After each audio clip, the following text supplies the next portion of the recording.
So what we see here is the model Reek from the neutral box.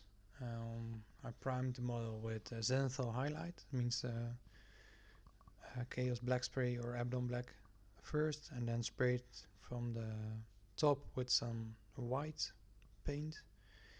And what you see here is I'm base coating the model, all the flash parts, and there's a lot of flash on Reek. Rockart flash from Citadel, also Games Workshop. And what you can see is that I used a very thin layer first, just to get some base coat on there. I thinned it down until it was a more or less a milky consistency, and I just tried to give it a good solid coat by painting it multiple times, probably 2 or 3 times, to get in all the crooks and crannies. I also like to be a bit careful with this step. It's okay to be a bit sloppy in this stage, but I like to be starting off with a clean model that has all the colors blocked in properly, and also make sure that I don't have to redo some base coating in a later stage, because that also breaks up the effect that we want to do with washes and other techniques later on. I thought the model had a lot of features on it. When it comes to the skin, it was really skinny miniature. It was also a bit hard to do, but I think that was okay. I base coated the hair with Steel Legion Drap, also from Citadel. I tried to give him some blonde hair, but more like ash blonde color. Also, the pale skin represents his stay in the dungeon of the Boltons for many months. And I tried to really give him the weekend look that he has in the movies. We have to remind ourselves he's in this stage. Reek has been tortured, mutilated, humiliated many times over. So not only his body but also his spirit is broken. You can also see it really clearly in the posture the model has. Bent over, arms crossed, really uncertain. The cloth was base coated in a dark Reaper color.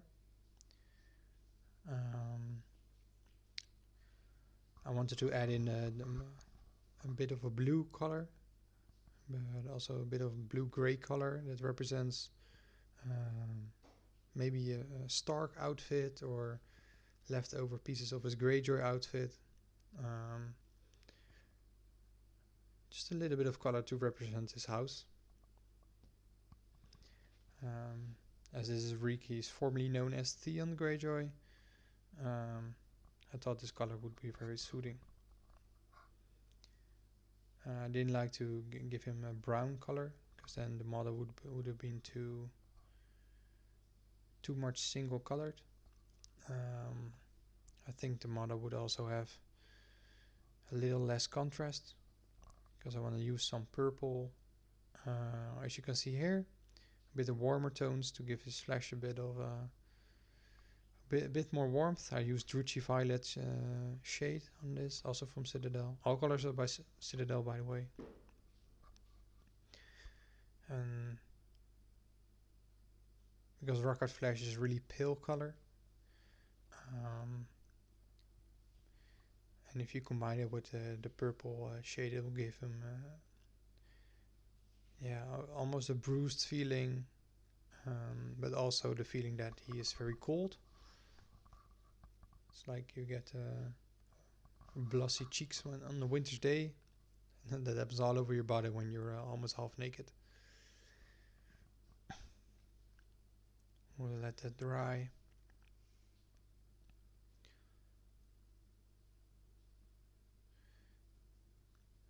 It's also a really fragile model. So what you see me moving around a lot to make sure I get all the angles right. There's a lot of hidden skin beneath elbows, beneath armpits, underneath his cloth. So I washed his hair and his cloth with RWS Earthshade. Also the cloth, although it's a blue color, I would like to give it a more like a worn out feeling, and RWS Earthshade also gives it a more dirty feeling.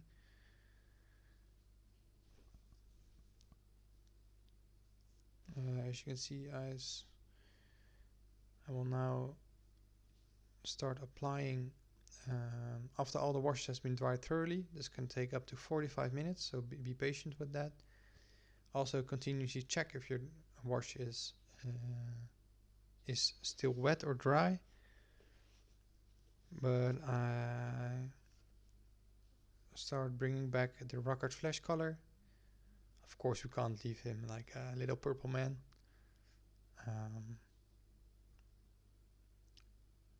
I accentuated all his muscly features and also his bone-like posture by giving him a bit more stripes and a bit more accentuated muscle structures. This will help feed the idea that he has been living in hunger and pain for quite some time. But do remind that we still want to give him a proper first layer, so I will probably be covering most of the model with this rocket flesh layer. This layer is also thinned down just like the base coat, a bit less thinned down than the base coat actually, because we want to, when we do layers, it's okay to do multiples, but I also like to do this in the first go. And when layers are too watery, they will give a bit more stained effect, which can be nice but not on skin. Skin is quite a soft and monotone texture, so we also have to give the feel of it that it is soft and not really texture, just like you would do stonework, for example. We really want to give the depth of the skin by using different washes, giving different tones of color instead of giving different textures of color. Although we're using more textures on the Reek as well, by giving little striped layers, it's okay. Also with the face, I always like to start with the forehead. I sometimes change things up, but it gives me, if I have too much paint on my brush, I can use the biggest surface of his face to get rid of the excess amount of paint and finish up with his cheeks or his nose or his upper lip, lower lip, chin, because then there's less paint on the brush and I can easily do that with a small amount. I think it already looks almost finished, to be honest, but we're going to give him a lot more texture than this. So we'll warm up his skin a bit more, because rocket flesh is, although it is a skin color, it's not necessarily really good skin color to convey that it is skin. So we used Flayed One Flesh. Well, that's a soothing name, I guess. And normally you would use Palette Witch Flesh as the next color of rocket flesh. But if you use Flayed One Flesh, it will give a more natural look to it. I think rocket flesh is more for dark elves, aliens, gene stealers. It's not really a natural human color, and by using Flayed One Flesh, we will really pop out a bit more of a human skin tones.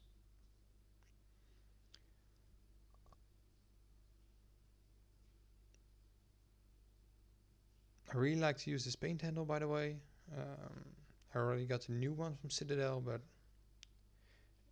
you can also use a piece of cork or a piece of broom handle cut off to length and a bit of putty. Everything's fine.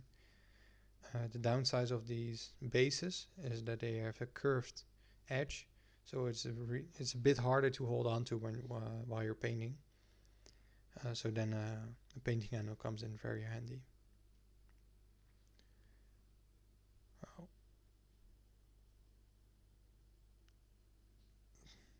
Bits of the video is a bit blurry. This was my first video done with my new camera and also the new setup. So the next videos will be a bit more in focus, and this was also the first and last video I used a fixed objective to film this. Now I have an overhead camera that's positioned that's much easier. So what we've done now, we use Theon Grey to give it more highlight, and because the Flayed One Flash gives a bit too much warmth, but it's a nice intermediate layer to convey the fact that he's still alive and not actually dead. If we did Palette Witch Flash Theon Grey, then he would also look like a zombie more, but he's in fact still alive, so we have to do the Flayed One Flash in between as well to convey that his heart is still pumping. And the Theon Grey would really give the feeling that he's really pale because he hasn't seen sunlight in months now. That really helps.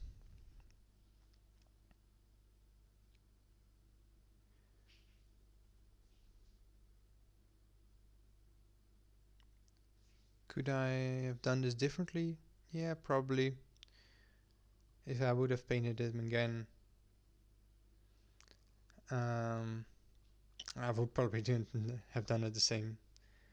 What I do now is that I just finishing up, touching up some spots, because this is the last highlight.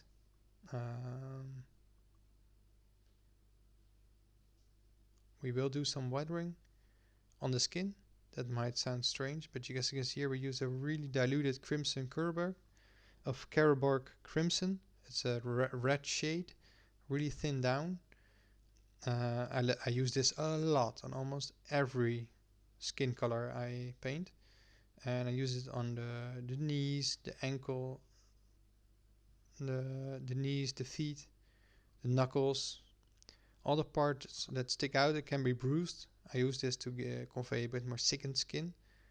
You can also use it around the nose, not the top of the nose, but in the edge next to the nose and the cheekbone, or around the eye and the lips, and maybe the piece of the ear or the cheek next to the ear as well, to give more lively, bit more feeling of living. And the parts of the body that stick out can also be bruised easily. So that's why I also like to paint him with a red shade. So what I did here is I wanted to give him some bruises. I used a contrast paint for this, which was Plaguebearer Flesh, which is a really... I want to give him a couple of old bruises. So this is a greenish color. Now Plaguebearer Flesh also shows that he is well, plagued, of course. But this gives out a really nice old bruise feeling. So when you have a bruise that has been a week old or something that turns green, yellowish green, this is a perfect color to use to give him the wounded feeling. And of course, when you have a bruise, you also need a bit of purple. So I spotted really thinly and securely a couple of Dragon of Nightshade spots. A purple shade from Games Workshop. And I think it worked out perfectly. You can also skip this step, of course, because it's a bit overdone. I also did a couple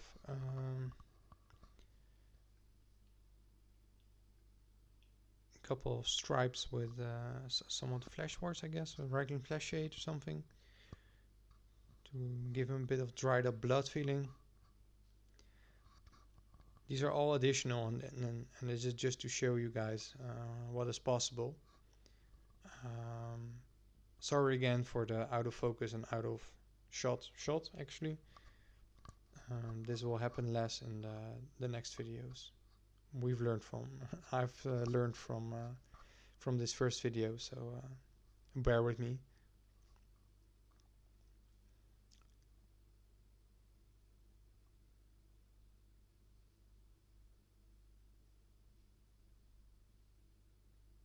Yeah, I use some ultimate gray to do the eyes.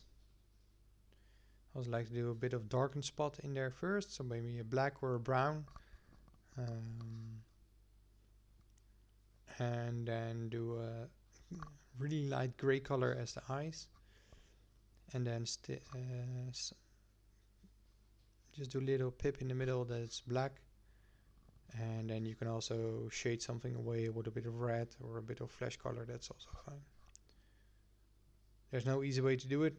It's just practice, to be quite honest.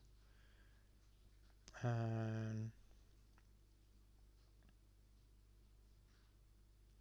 touched up the skin in the face a bit more. I always like to be a bit more pronounced with the face and to really pop it out.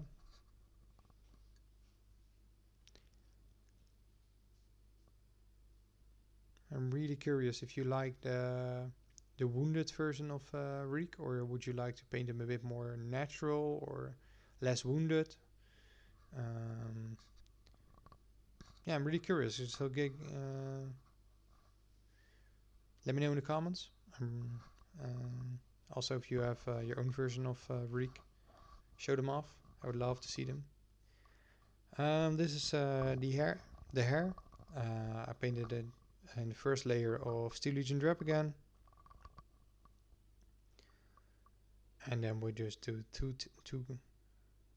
two layers after this, but that will be Talon Sand and Carrick Stone. We would just give them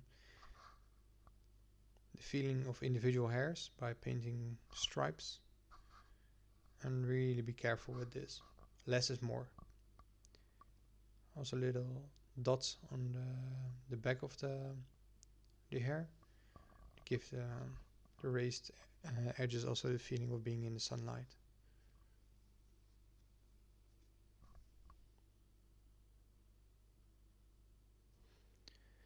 Now we start painting the cloth again. We'll first do another layer of Dark Reaper to paint it a little bit back to minimize the effect of the shade. It was a bit strong on this one, but that's okay. And we actually don't paint it blue anymore. We're gonna tone it down a bit more with gray color, actually Dawnstone, and then finish it up with Administratum Gray. And we'll instead of doing a layer or a highlight, we do a textured highlight by applying the layer with multiple stripes to make it look like it's a rough piece of cloth that you can see the weaving pattern in it. It's not necessarily a good piece of cloth, of course, so it's a bit of a rough weave. You see me dot along the edges to highlight the stripes with Administratum Gray, and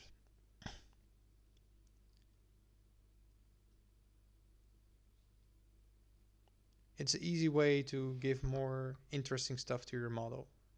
It's not necessarily harder than doing a layer, but it gives out a bit more fun. You have to be careful with doing stripes that you're consistent, so every stripe has roughly the same size and distance between it to really convey that it is a weaving pattern. And if you're not comfortable with this, no, this is the final result. I hope you like it, and tune in for the next time.